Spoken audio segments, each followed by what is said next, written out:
Assalamualaikum warahmatullahi wabarakatuh.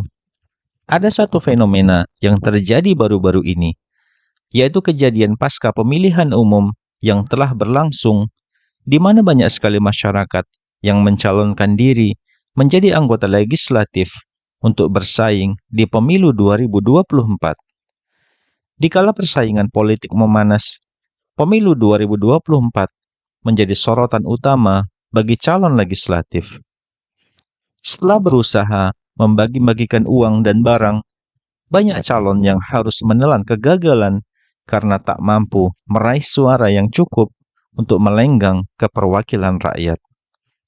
Hal ini memicu berbagai tindakan yang tidak terpuji, mulai dari mencoba mengambil kembali uang serangan fajar yang telah diberikan hingga menarik kembali bantuan yang telah dijanjikan. Mari kita simak beberapa tingkah laku para calon legislatif yang gagal dalam pemilu legislatif 2024. Seorang calon legislatif dari DPRD Provinsi NTB, Dapil 7 Lombok Tengah, memutuskan untuk mengambil kembali bantuan semen yang sudah diberikan untuk pembangunan masjid di Dusun Selebung.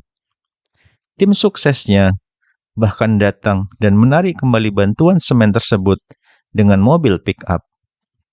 Di tengah puluhan warga yang menyaksikan aksi ini, tentu menimbulkan kekecewaan dan kekesalan di kalangan warga yang merasa bantuan tersebut tidak diberikan dengan tulus untuk kepentingan umum.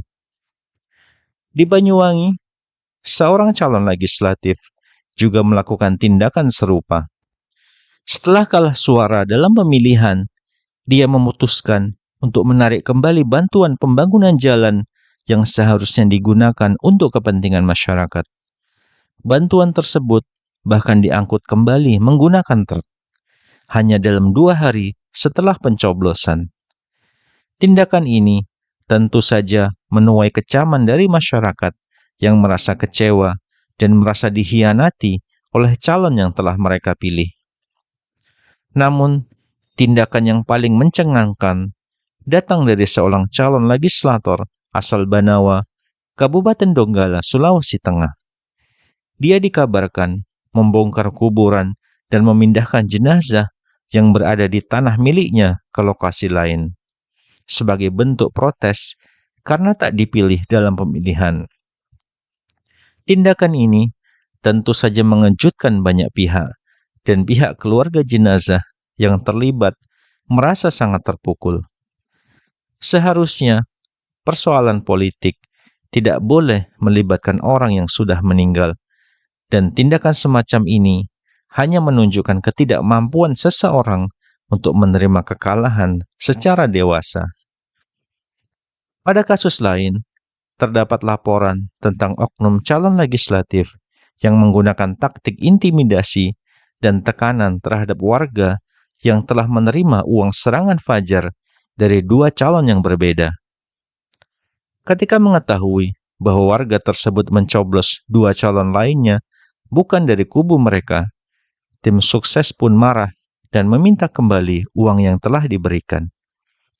Insiden ini menyebabkan keributan di tengah warga yang menjadi saksi peristiwa tersebut. Kejadian serupa juga terjadi di beberapa tempat lain di Indonesia, menunjukkan bahwa politik uang tidak hanya merusak proses demokrasi, tetapi juga menciptakan ketegangan dan konflik di antara masyarakat. Selain itu, ada juga laporan tentang calon legislatif yang menyalahgunakan kekuasaan setelah kalah dalam pemilihan. Beberapa di antaranya mengancam warga yang tidak memberikan suara kepada mereka, dengan ancaman membatalkan proyek-proyek pembangunan yang telah dijanjikan sebelumnya. Ancaman semacam ini tidak hanya melanggar etika politik, tetapi juga merupakan bentuk penyalahgunaan kekuasaan yang tidak bisa dibiarkan. Hal ini menunjukkan bahwa beberapa oknum calon legislatif masih memiliki pemahaman yang salah tentang fungsi dan tanggung jawab mereka sebagai wakil rakyat. Dalam suasana politik yang semakin memanas menjelang pemilu, sudah seharusnya para calon legislatif mengedepankan prinsip integritas, kejujuran, dan pelayanan kepada masyarakat. Politik uang dan tindakan-tindakan tidak etis tidak hanya merugikan proses demokrasi, tetapi juga menciptakan ketidakpercayaan dan ketegangan di antara masyarakat. Oleh karena itu, diperlukan langkah-langkah tegas dari pihak yang berwenang untuk menindak oknum-oknum yang terlibat dalam praktek-praktek yang merusak demokrasi dan mengganggu ketertiban masyarakat.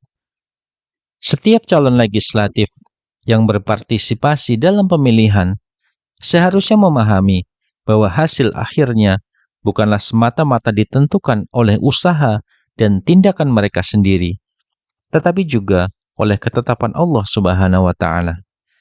Meskipun telah berjuang dengan keras dan memberikan yang terbaik, tetaplah penting bagi kita untuk berserah diri kepada kehendaknya dan menerima hasil dengan ikhlas, baik itu kemenangan maupun kekalahan.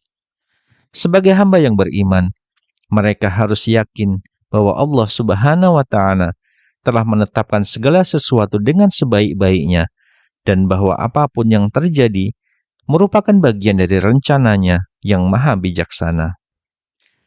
Dalam Al-Quran, Allah menjelaskan dalam surat At-Taubah ayat 51, di mana Allah Subhanahu wa Ta'ala berfirman, "Katakanlah, tidak akan menimpa kami kecuali apa yang telah ditetapkan Allah bagi kami. Dia adalah pelindung kami, dan hanya kepada Allah lah orang-orang yang beriman harus bertawakal." Ayat ini mengajarkan pentingnya tawakal, yaitu berserah diri dan bergantung sepenuhnya kepada Allah Subhanahu wa Ta'ala dalam segala hal. Sebagai calon legislatif yang gagal, mereka harus mengambil pelajaran dari kekalahan mereka, berusaha memperbaiki diri, dan terus berdoa agar Allah Subhanahu wa Ta'ala membimbing mereka ke jalan yang benar.